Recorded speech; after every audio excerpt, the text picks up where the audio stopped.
Massimo Bertolina, ho l'onore di dirigere il servizio politica ambientale per Lucino Venezia. L'invito a questo tavolo della nostra amministrazione è un segnale interessante, un'opportunità che ci viene data, perché riteniamo di avere un ruolo che può essere negativo ma certo anche positivo. Infatti il mio intervento vorrebbe portare, diciamo così, l'esperienza del punto di osservazione che abbiamo come pubblici funzionari e addetti al controllo preventivo, come si chiama, cioè le autorizzazioni in materia ambientale. Per farlo farei queste poche considerazioni a partire da un principio che ha anche già citato il senatore Casson. Vi sono delle regole, questo è il principio, vi sono delle regole e le regole, a far rispettare le regole, il principio di leale concorrenza fra le imprese, è un modo di far girare l'economia in modo sano ed è anche uno dei principi dell'azione amministrativa, che è quello dell'equanimità, cioè del fatto di trattare tutti allo stesso modo. È un principio fondamentale che dobbiamo cercare di tener conto, che naturalmente va di pari passo con l'altro elemento che caratterizza fortemente l'azione amministrativa, che è quello dell'interesse pubblico generale, nel nostro caso, nello specifico, l'interesse della salubrità dell'ambiente. Quindi quando si parla di rispetto delle regole non si può che cogliere le sollecitazioni che sono venute anche sul tema delle normative.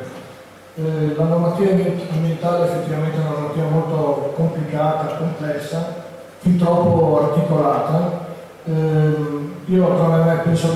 molte volte che quando si legifera troppo, in modo troppo complicato, si danno sintomi di una civiltà forse in decadenza in qualche modo, cioè una cultura che manca, che se invece ci fosse avranno bisogno di pochi elementi chiari, di poche linee guida da poter seguire, sia per chi ovviamente opera sul territorio, per chi deve autorizzare e controllare. Quindi il fatto che in questi ultimi dal 97, 15 anni in poi c'è il primo decreto Rompi sui rifiuti, ma per tutta la normativa ambientale non si è fatto altro che assistere così a un rincorrersi di modifiche normative, è un sintomo a mio avviso assolutamente non del tutto positivo. Diciamo che certamente si sono introdotti principi come la sostenibilità ambientale, come il danno ambientale, cose che aiutano, ma molto spesso ho l'impressione che le modifiche normative non vadano tutte in questa direzione così auspicabile, ma spesso rincorrono anche, come posso dire, le necessità operative di determinate categorie di intervento operative imprenditoriali. È una cosa certamente importante da tenere presente, ma che dovrebbe essere sempre valutata e vista nel contesto generale che dicevo prima. E allora, se avete presente e volete mettere nella diapositiva gli interventi modificativi del testo unico ambientale negli ultimi 6 anni, da quando è in corso l'opera, avreste una diapositiva con una ventina di punti di immagino, e spesso anche creando sconcerto non solo in chi deve far applicare queste regole, queste norme, ma anche chi deve osservare e deve operare nel mercato. Questo è certamente un elemento che va nel mio modo di vedere corretto. E in che cosa in particolare? Il dottor Munari, con cui ho il piacere di collaborare spesso,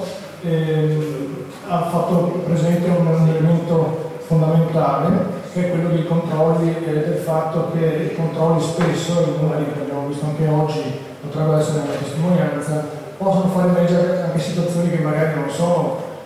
propriamente fenomeni ecomafiosi o di grande criminalità ambientale, però bisogna stare attenti perché anche i piccoli segnali possono nascondere, come abbiamo visto, possono nascondere anche comportamenti illeciti che magari alla luce del sole non vengono. Studiare i formulari, le infrazioni dei formulari, il fatto che alcuni abbiano il giro bolla o altro, sono violazioni amministrative che spesso vanno di pari passo con traffici illeciti di rifiuti. Quindi la semplificazione normativa anche della sanzione nei confronti dei reati ambientali va studiata bene, e invece dove secondo me potrebbe essere migliorata è quello di creare un doppio binario. Certamente bisogna spingere in quei reati tipo che portano all'associazione libero, traffico illecito e quant'altro, perché non solo vengano raccolti, evidenziati portati possibilmente velocemente a condanna, ma bisogna anche cercare di scremare un po' tutte quelle attività che quello Tronari prima ha evidenziato, che sono piccole infrazioni che possono sì, come dicevo prima, essere sintomi di cose di una malattia più grave, abbastanza spesso è vero, sono così figlie di una cultura ancora non ben cresciuta del rispetto anche dell'atto autorizzativo in sé, e che quindi potrebbero essere in qualche modo osteggiate o in qualche modo anche represse in modo educativo, diciamo così, se si può dire, anche magari con altre formule di sanzionatorie. Spesso noi siamo costretti a denunciare, non so, non parliamo sempre di rifiuti, ma parliamo anche di emissioni all'atmosfera, un'azienda perché non ci ha mandato l'autocontrollo delle emissioni all'atmosfera, è un reato penale, secondo la normativa, ma non è che detto che questo sia sempre una cosa particolarmente valutata, perché francamente non ho mai visto andare a condanna nulla per questo del genere, sono poi personalmente molto semplici. Piuttosto dovrei trovarmi che non so, i fermi amministrativi, qualcosa che flagranza, così diciamo di inottemperanza di prescrizioni, potesse consentire alla pubblica amministrazione, in prima battuta, di fermare subito, immediatamente, per un tempo magari breve, l'attività, che in quel modo avrebbe certamente un modo di ripensare alle proprie attività gestionali. L'altro aspetto, sempre non attivo, che secondo me è piuttosto critico in questo momento, se ne parlava poco fa, è quello del recupero di materia. Io credo solo io, sappiamo che è la nostra frontiera, è uno degli elementi fondamentali del ciclo della sostenibilità, cioè eliminare o contrastare il consumo di risorse, e questo è un po' che passa attraverso il ciclo di materia, il recupero della materia. Però nel territorio, ovviamente parlo in termini assolutamente generali, si sta correndo dietro di nuovo a questa necessità senza avere generalmente, sono pochi i casi, anche un'idea imprenditoriale, un'impronta industriale del fare recupero di materia. Si pensa sempre al ferro vecchio che veniva col carrettino, si portava via le cose lasciate dai nonni e che poi si metteva con una manina in classe rosse, come si dice da nostra parte, e che cominciava a recuperare, un'attività certamente di frontiera, pioniera in quei tempi, ma oggi non deve più essere fatta così perché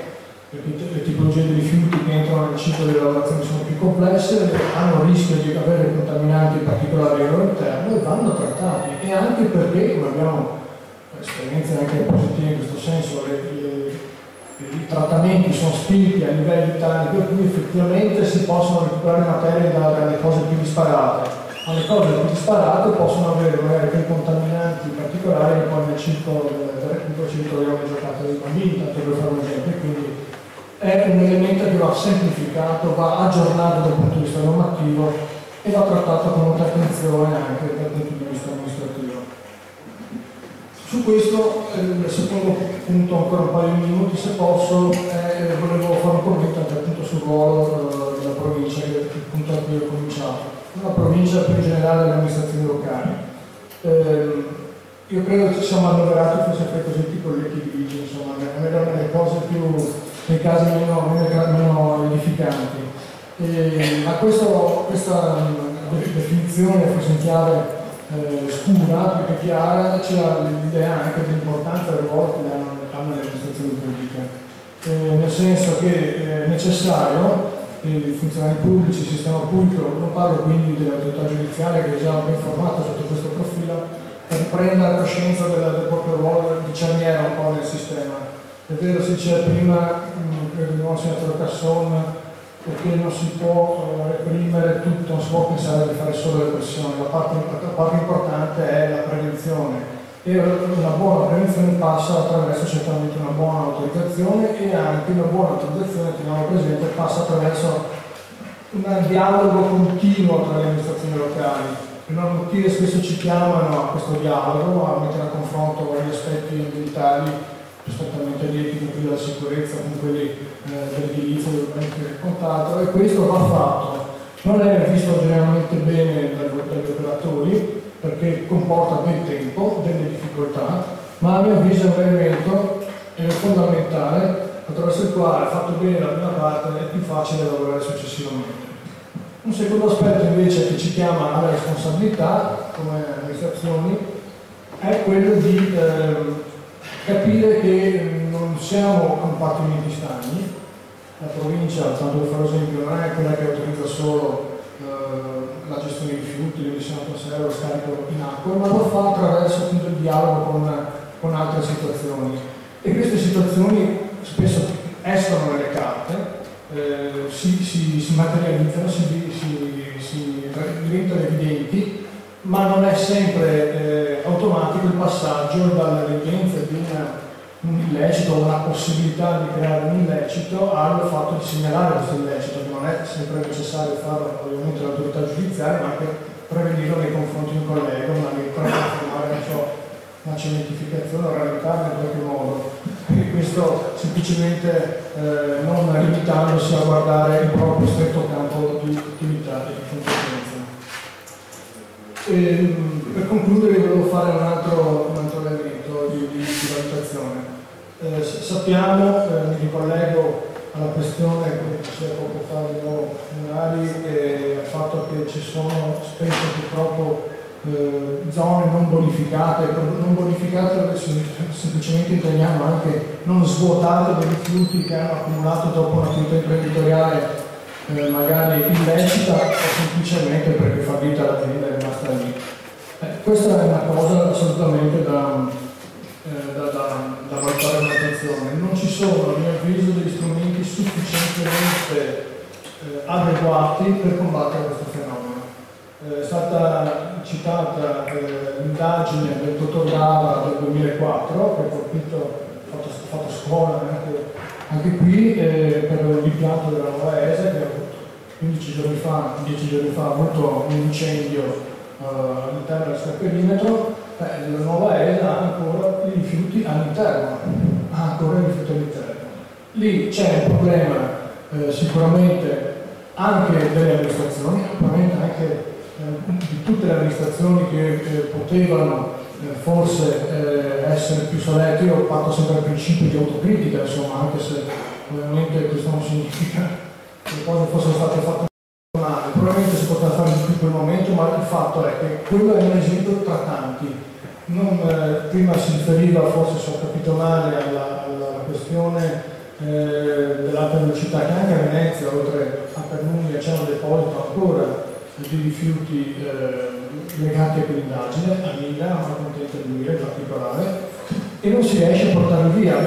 Quindi sono state escluse le garanzie finanziarie si fanno fino al limite dei quantitativi di rifiuti autorizzati. Se uno, come in quel caso, porta a casa 10 volte tanto, non ci saranno mai soldi, soprattutto in tempi come questi, per poter intervenire. Bisogna quindi immaginare degli strumenti diversi, di intervento che diano la possibilità di incidere sulle proprietà di chi ovviamente fa di questi illeciti e di chi magari commette in qualche modo anche la sorveglianza. Tutto questo ovviamente lo ribadisco evidenziando e anche credo riconoscendo il ruolo delle amministrazioni pubbliche che devono essere responsabilizzate ma magari anche incoraggiate in questo duro lavoro. Grazie.